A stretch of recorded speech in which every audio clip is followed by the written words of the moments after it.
have our very last bit of cardiac output to go over today.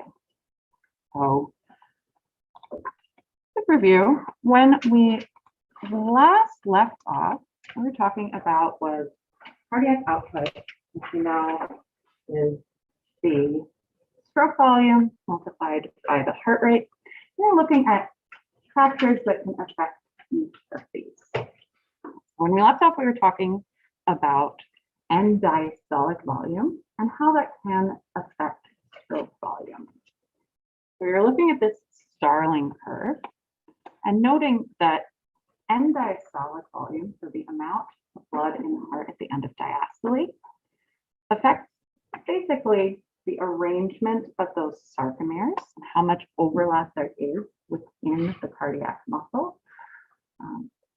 And to increase the optimal positioning of those sarcomeres, their optimal state is actually a more expanded configuration than the heart's size at rest. So in this way, we can cause stroke volume to increase as we return more blood to the heart, and the heart fills more at the end of diastole as it relaxes. So we saw that we had this one curve, we call it a Starling curve. Now, this means that when we increase or decrease sympathetic activity, so our two possible options for nervous activity affecting those ventricles, the parasympathetic don't go there, we can shift that curve either up or down.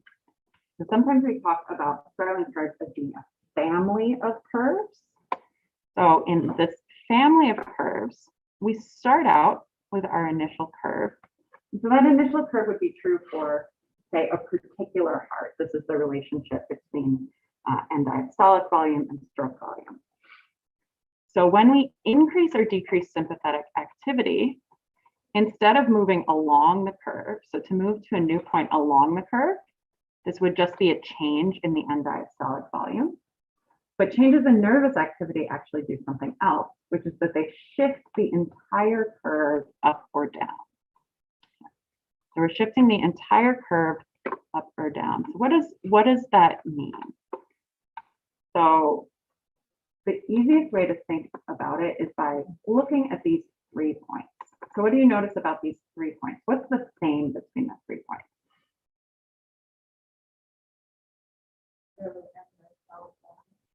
Yep, their end diastolic volume on each of these, for each of these 3 points is the same. So that's the same amount of blood coming into the heart.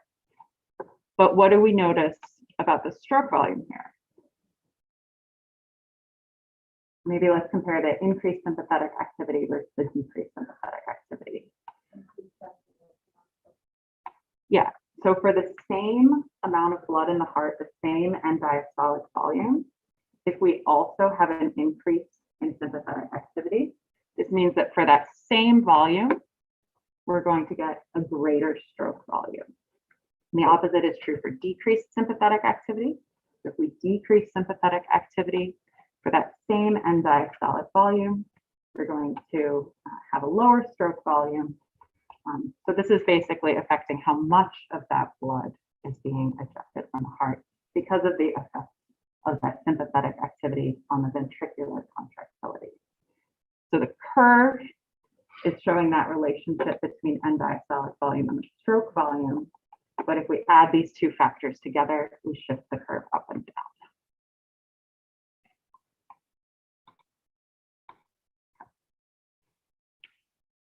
So I have a couple more concepts here. So when we're thinking about that end diastolic volume, so that's the amount of blood coming into the heart from the veins. And we'll sometimes refer to a very similar concept as preload. So preload is the end diastolic pressure. So really the thing that we would be changing here would be our units, right? So we'd be measuring this in like millimeters of mercury instead of in milliliters. But these two things are going to be linked. The preload, the end diastolic pressure, and the end diastolic volume because there is an inextricable link between the volume of something in a space and the pressure that that volume of fluid or gas creates on the container. So these two things would change together. It's just that we're looking at something a little bit different, a slightly different measurement with the same kind of state. Okay. So the preload can be affected by the amount of time it takes to fill. So we can have blood come back really fast and have that preload rise really fast as we're getting towards our end diastolic volume. It would also be affected by atrial pressure. So if we have contraction of the atria, if we change the volume of the space, of the container, of the atrium itself, that would increase our end diastolic pressure. And the central venous pressure also has an effect. So we'll get into that more when we talk about the cardiovascular system as a whole. So the beginning of A&P 2, we start in with blood and blood vessels. So basically what that is, right, is kind of summation of the pressure in your veins, which affects the pressure in your heart because that pressure is always a pressure gradient causing blood to move.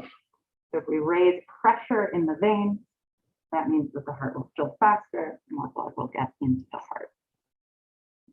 We did mention afterload very briefly at the somewhere in Wednesday, I should say, definitely quite at the end. But the afterload also has an effect here because we have this whole circuit through the heart, right? So if we think about how blood flows through the heart, it has to flow through the heart sequentially, right? There's a specific order. It's unidirectional. We might say that those chambers are in a series. We talked about that concept, series versus parallel. Okay, so we have to go through a series. So the afterload, the pressure in the aorta, the pressure that's fighting against blood coming out of the heart. So that will also have an effect on how much blood can come into the heart. We kind of have a backflow, right? So if blood can't get out of the heart, that means the pressure is building kind of from the opposite end.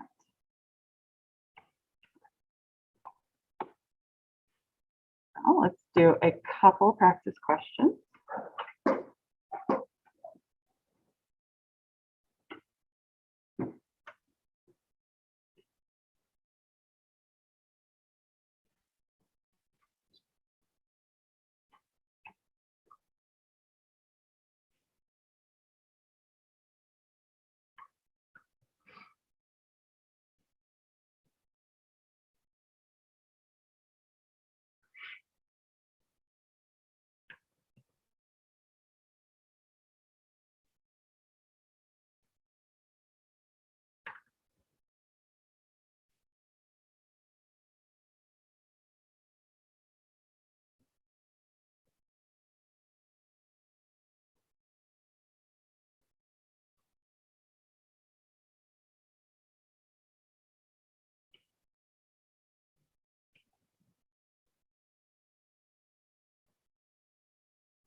Okay, take another couple seconds.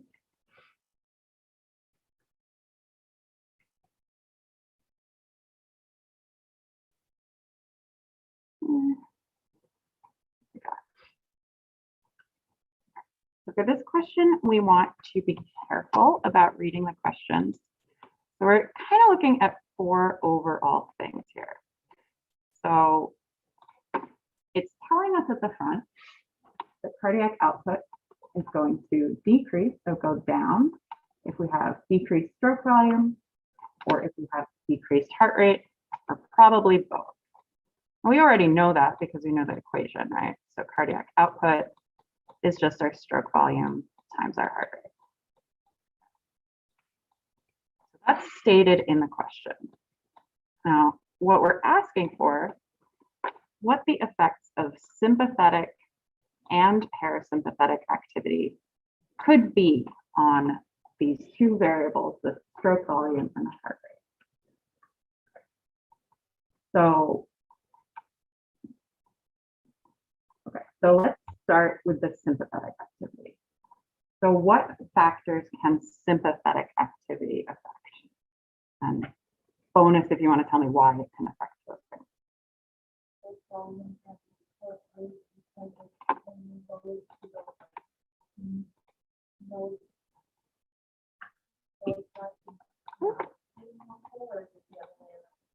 So you're right that sympathetic activity can affect both of these.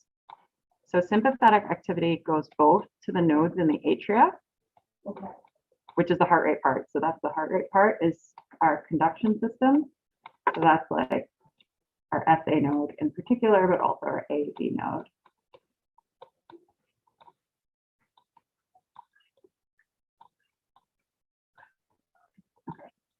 And it can also affect stroke volume because of those beta-1 adrenergic receptors that we're able to affect the contractility. Okay. But what about the parasympathetic activity? So we do have the one difference, but hopefully we remember that sympathetic activity is going to increase our cardiac output and parasympathetics, our resting system, are going to decrease. But how do the parasympathetics actually decrease our cardiac output overall? Are they affecting both of these? No, they're not. So the parasympathetics are only acting on the heart rate. They're only acting on the heart rate because those nerve fibers don't go all the way to the ventricles. They're not really dispersed there. So when we're reading the answers, right, this first answer doesn't distinguish, doesn't make that distinction, right? So we have decreased sympathetic and increased parasympathetic, decreased stroke volume and decreased heart rate. But we actually don't have both of these affecting both stroke volume and heart rate. So that's why this answer C is a better answer, because this tells us that sympathetic activity is acting on stroke volume and heart rate. And we do have the correct direction, right? So if we decrease the sympathetic activity, that decreases stroke volume and heart rate, increase would increase. But then we also have this differentiation from what's going on with the increased parasympathetic activity. So we're specifying here that we are only affecting the heart rate. So that would be the better answer of these choices. Does that make sense?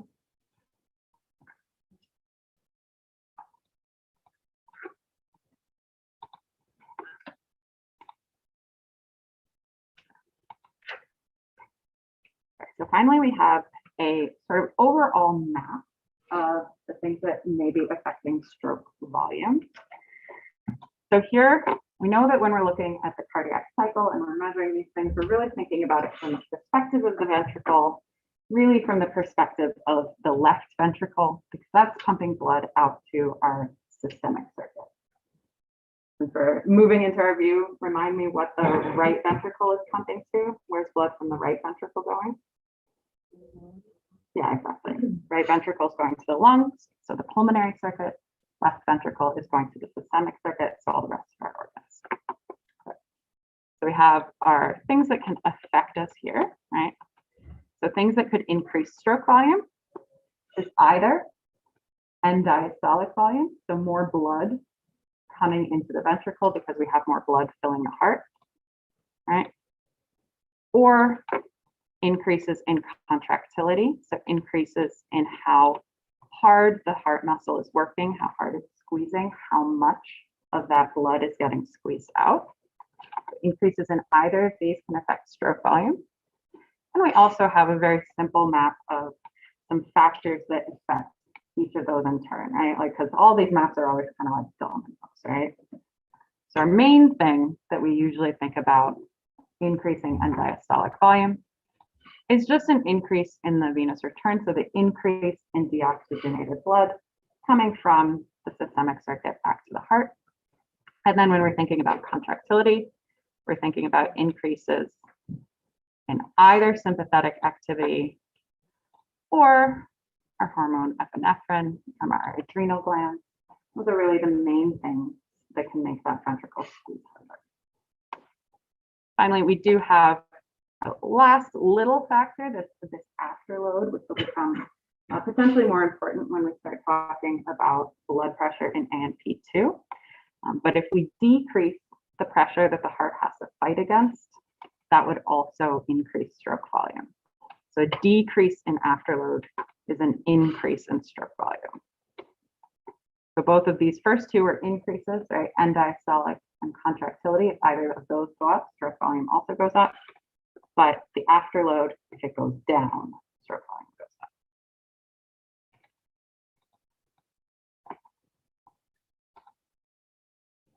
Sure, this will be a surprise to me. So I've got my essay written, and I've been working on it for Tips about on essay writing. So now I'm going to show you how I use Grammarly to edit.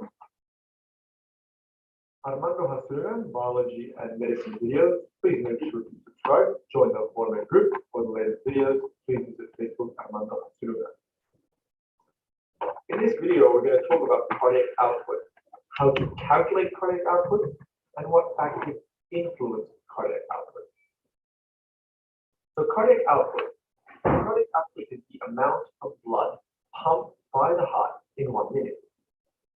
Therefore, cardiac output, or CO for short, is measured in milliliters per minute. Cardiac output can be calculated using two variables.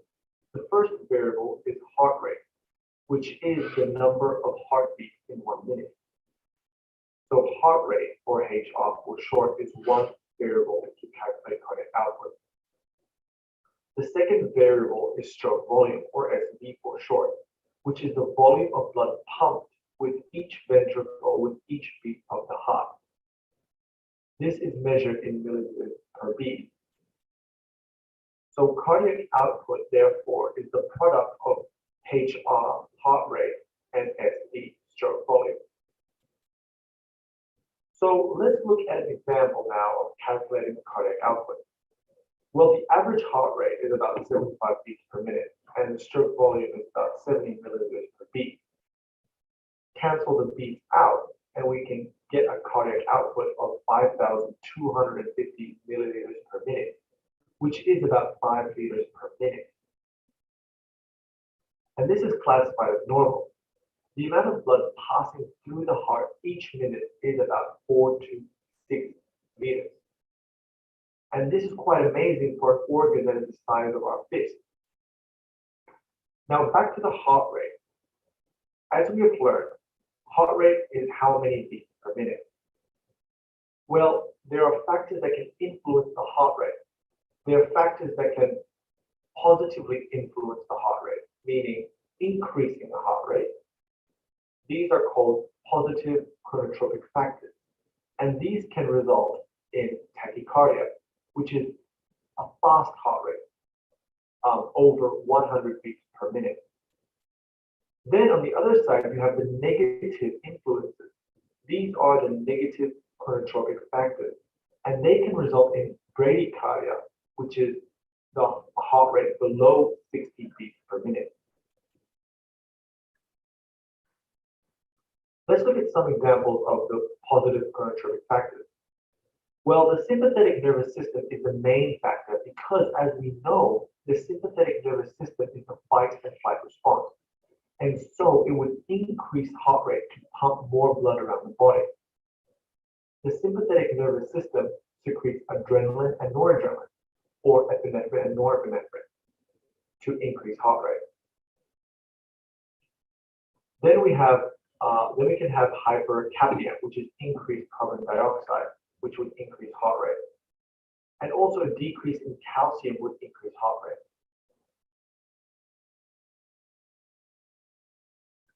The negative chronotropic factors, the main one is the parasympathetic stimulation, whose main neurotransmitter is our acetylcholine. And then there's hypoxia, which also decreases heart rate. Hypercalcemia will decrease heart rate. Now, when dealing with hypercalcemia and hypocalcemia, these usually don't have much of an effect on heart rate. Rather, they have more of a profound effect on the muscles of the heart, and we'll talk about it soon. So from this, we know that cardiac output is calculated by heart rate and stroke volume, and that the heart rate are influenced by positive and negative chronotropic factors. But stroke volume can also be influenced by many other factors. These are preload, afterload, and contractility. And because we know stroke volume influences the cardiac output, we can say, therefore, there are 4 total determinants of cardiac output.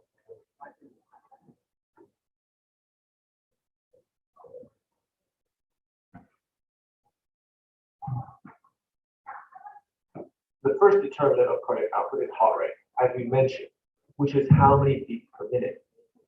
The other 3 determinants of cardiac output are factors that influence stroke volume, which in turn affects cardiac output.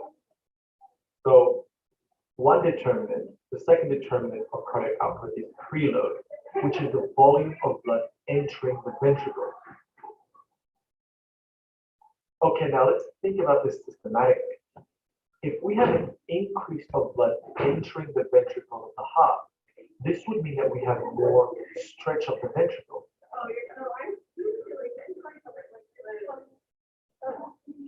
And this means that there is an increase in preload. And an increase in preload would mean that there is an increase in stroke volume if everything else is normal. Now, just to mention, you all probably have heard of the Frank-Starling mechanism. Well, what is it? To put it into super simple terms, the amount of blood entering the ventricles of the heart would mean that it's the amount of blood ejected from the ventricle to the body. So we would say that the end diastolic volume, which is the volume of blood in the ventricle prior to ejection, will be proportional to the stroke volume. If that didn't make sense, don't worry. Just the Frank-Starling mechanism is important. So the third determinant of cardiac output is afterload. So we have had heart rate, preload, and now afterload. What is afterload? Well, it is the resistance the ventricle must overcome to pump blood around the body.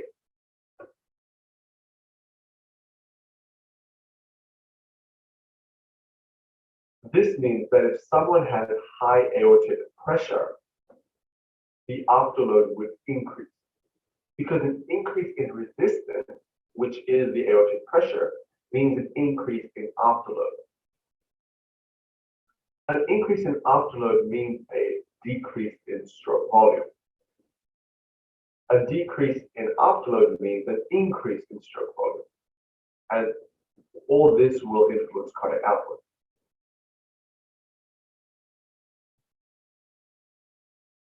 The fourth and final determinant of cardiac output is contractility. Now, contractility is to do with the cardiac muscle cell itself, and this is pretty straightforward. Contractility is how hard the myocardium contracts for a given preload. It is basically how hard the heart muscles contract to pump blood out of the heart. An increase in contractility means an increase in cardiac output, and a decrease in contractility means a decrease in cardiac output. It's quite straightforward. Now, there are factors that actually increase and decrease contractility. These are positive ionotropic factors and negative ionotropic factors. Let us concentrate on the positive inotropes first. Well, the sympathetic stimulation can increase contractility. Caffeine can also do the same. And hypercalcemia, an increase in calcium, because calcium is an essential component for muscle contraction. Then we have the negative inotropes, which are the parasympathetic stimulation, a decrease in calcium, hypocalcemia, and an increase in potassium, and in particular, myocardial hypoxia, where there is not enough oxygen supplying the heart muscle cells. Myocardial hypoxia will cause decrease in contractility. Hope that all makes sense. So that was a brief look at cardiac output and what influences cardiac output. So So that's just a different drawing of what we've been going over, and that's pretty much all we need to know for the rest of this course. So we're gonna end quite early, and on Monday we'll do a review, and we'll make sure that we dive back to our different muscle fiber types. It's been a while since we do that. But remember to bring your questions. Seems like people are mostly good on hard stuff, but I want to get everything through. I did get a couple of questions about the retake, so just a note about that. For your retake, you'll get your highest score on the exam you retake. So if you do worse on a retake, that won't impact your grade.